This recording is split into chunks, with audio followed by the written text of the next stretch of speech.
자, 지금 우리나라에서 모두가 인정하는 헬창인생 대표, 분명 발라드 싱어인데 근육으로 더 유명하신 김종국님이죠. 몸이 하도 좋으셔서 그런 건지 아마추어 헬창이지만 사실은 그 누구보다 프로인 걸 해외에서도 인정을 한 건지 최근 김종국님이 약을 활용해서 몸을 키운 사람이다라는 외국 헬스 유튜버의 저격이 있었고, 아니 가수가 음반 사재기 논란도 아니고 근육이 너무 쩔어서 이거 약 써서 만든 몸 아니라는 저격이라니 생각할수록 이상하긴 합니다. 아니 이것이 K 헬창?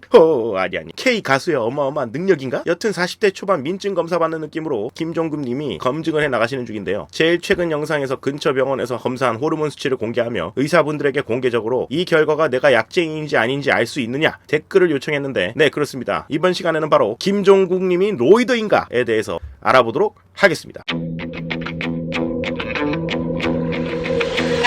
우선 검사 결과를 분석해보기 전에 로이드라는 게 뭔지에 대해서 알아봅시다. 로이드라는 말은 스테로이드를 사용하는 사람이란 뜻인데 약물을 이용해서 근육을 키우는 사람이라는 의미죠. 이 약물이 바로 스테로이드인데요. 스테로이드 호르몬인 당질 코르티코이드, 무기질 코르티코이드, 안드로겐, 에스트로겐, 프로게스테론 요 5가지 중에 당질 무기질 코르티코이드는 부심피질 호르몬제로 병원에서 잘 쓰는 코르티코스테로이드 약물에 해당되고, 나머지 성호르몬 계통인 안드로겐, 에스트로겐, 프로게스테론 중에 남성 호르몬인 안드로겐, 그 중에서도 근육과 뼈를 강화시켜주는 테스토스테론을 모방하여 더욱더 근육 성장을 촉진시킨 약물이 단백 동화 스테로이드, 아나볼릭 스테로이드라고도 하죠. 이게 바로 지금 이야기하는 약쟁이 헬창들의 약 스테로이드인 것이죠. 이 아나볼릭 스테로이드, 통칭 스테로이드는 원래 고환이 발달하지 않아서 테스토스테론이 나오지 않는 환자를 치료할 목적으로 개발된 약물이었습니다만, 이거 말고도 여러 곳에 쓰이는데 성전환 수술 이후에 남성의 모습을 확립시키려고 쓰기도 하고요. 에이즈 환자 중에 지나치게 체중이 감소한 사람, 심한 화상을 입은 사람, 콩팥병이 심해서 영양 공급이 부족한 사람의 경우에도 쓰일 수가 있고 크게 도움이 되기도 하죠. 하지만 근육량과 힘의 강도를 늘려주기 때문에 스포츠 선수들이 도핑으로 써먹기도 했고, 보디빌더 같은 사람들이 단기간에 빠른 몸을 만들기 위해서 한계를 넘어가고 싶어해서 써먹기 시작을 했는데, 단기간에는 좋을지 몰라도 장기적으로 쓰면 심근경색, 뇌졸중, 간 기능 이상, 호르몬 불균형으로 인한 문제점 등등 명줄이 짧아지는데 지대한 영향을 미치죠. 그래서 이 약물을 사용한 경우가 자기 실력이 아닌 다른 데서 힘을 끌어온 경우기도 하고, 명줄 깎아먹는 행동이기도 해서 공정성도 위반되고 선수 생명도 위험하니까 도핑 금지 약물로 지정이 된 겁니다. 뭐 아무튼 배경 지식은 이 정도 하고요. 김종국님이 피검사를 하게 된 이유는 그렉 듀셋이라는 해외 헬스 유튜버가 김종국을 딱 집어서 자기가 보기에는 저 나이대에 저 몸을 만들려고 저 정도 운동량을 보여주는 게 불가능하다, 분명히 약을 썼을 거다 하고 주장한 데서 시작된 거죠. 자기는 호르몬 대체요법 HRT를 받고 있다고 밝히면서요. 자, 그래서 이에 대해서 김종국님이 세계 반도핑기구에서 시행하는 도핑 테스트는 해두었고, 동시에 근처 병원에서 진행한 호르몬 검사 결과를 보여줬는데, 요걸 한번 해석해 보겠습니다. 보시면 영상에 성장 호르몬과 남성 호르몬의 영향을 받는 IGF-1 수치와 비타민 D 수치, 남성 호르몬 전구 물질인 DHEAS 수치, 남성 호르몬인 테스토스테론,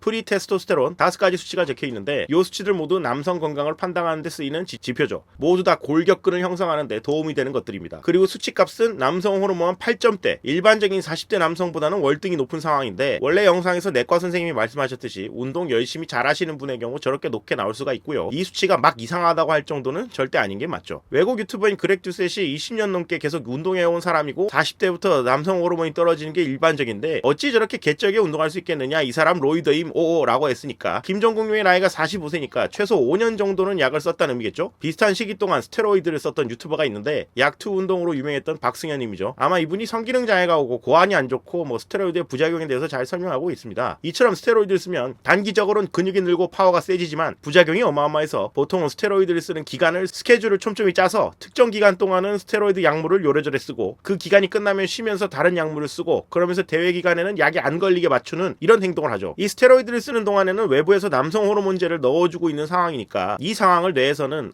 호르몬이 엄청 많다고 느껴서 남성 호르몬을 만드는 기관인 정소, 그러니까 파이어에그, 고환을 자극하는 행동을 줄이려고 하게 되는데, 이때 고환을 자극시키는 호르몬인 FSH와 LH라는 호르몬의 분비를 줄여버리게 되죠. 그래서 테스토스테론하고 유사한 스테로이드를 쓰고 있다면 FSH와 LH 호르몬은 줄어들 것이고, 그 결과로 몸에서 찐으로 나오는 테스토스테론은 줄겠죠. 따라서 김종국님이 테스토스테론이 아닌 유사 테스토스테론 약을 썼다면 당연히 테스토스테론 수치는 떨어져 있어야 되고, 그 전구물질인 DHEA도 떨어져야 합니다만 이 결과에서는 떨어져 있지 않죠. 물론 김종국님이 다른 스테로이드 약물 말고 테스토스테론과 함께 DHEA도 보충제로 계속 쓰고 있는 상황이거나, 아니면 약을 쓰고 있던 걸 중단하고 충분히 휴식한 후에 검사라면 유튜브에 인증한 결과처럼 나올 수도 있긴 합니다. 그런데 약을 계속해서 써온 사람이 중간에 휴식하고 나서 호르몬이 정상치까지 올라오는 기간이 13주에서 16주 정도로 길기 때문에 이 외국 로이더의 저격 직후 얼마 지나지 않아서 김종국님이 도핑 검사도 했고 이 영상도 찍었으므로 약 쓰다가 휴식기에 검사받은 거다라고 하기에도 무리가 좀 있어 보이죠. 그럼 굳이 로이더가 맞다는 걸 확인하고 싶다면 테스토스테론하고 여타 호르몬제하고 써서 저 검사 결과치를 만들어냈다고 한다면 지금 시행한 도핑 테스트 말고도 한 번 더 랜덤으로 도핑 테스트를 하고 아까 언급드린 고환 자극 호르몬인 LH와 FSH도 확인하고 더불어서 고환 사이즈나 정자 운동성 검사도 하고 외부에서 들어온 테스토스테론에 영향을 받지 않는 에피테스토스테론이라고 몸에서만 만들어지는 테스토스테론이 있는데 총 테스토스테론 수치와 이 에피테스토스테론 수치를 비교해서 6배 이상 나오는지를 본다면 아마 도핑 테스트 이외에 할 수 있는 검사는 충분히 한 게 아닌가 싶습니다. 물론 도핑의 세계는 어마어마하기 때문에 이런 검증 방법들을 다 회피하는 방법이 따로 있긴 합니다. 물론 모든 과정들을 나는 절대 믿을 수가 없다. 무조건 로이더가 틀림없다. 뭐 이렇게 우긴다면 솔직히 대화 자체가 잘 안 되겠죠. 이런 사람들을 아닥시키려면 랜덤 도핑 테스트가 최고라고 봅니다만 아니 근데 대체 몸 좋아야지 배역을 따낼 수 있는 혹은 단기간에 몸을 만들어야만 하는 배우나 연기자 같은 분도 아니고 혹여나 스테로이드 사용으로 뭐 여성형 유방이 생기는 경우도 있는데 전문 보디빌더도 아니고 그냥 미성의 발라드 가수가 그런 리스크를 떠안고 굳이 스테로이드를 꽂고 운동을 막 한다? 아무리 생각해도 말이 좀 안 되는 것 같네요. 그래도 뭐 외국에서 저런 논란이 나올 정도면 마치 40대지만 편의점에서 민증 검사 당하는 느낌으로 저 같으면 대단히 기분은 좋을 것 같습니다. 자, 그래서 정리하자면 지금 영상으로 올라온 검사 결과지만으로 딱 확실하게 이 사람 약 쓴 거 아니다 하기에는 조금 모자라는 것 같고 몇 가지 검사를 좀 더 해보는 게 좋지 않을까, 랜덤 검사로 가능하면 해보는 게 좋지 않을까, 그래야 좀 로이더 주장 측을 박살내줄 수 있지 않을까 하네요. 근데 뭐 애초부터 약을 쓸 이유가 없는 분이니까요. 뭐 이번 시간은 여기까지입니다.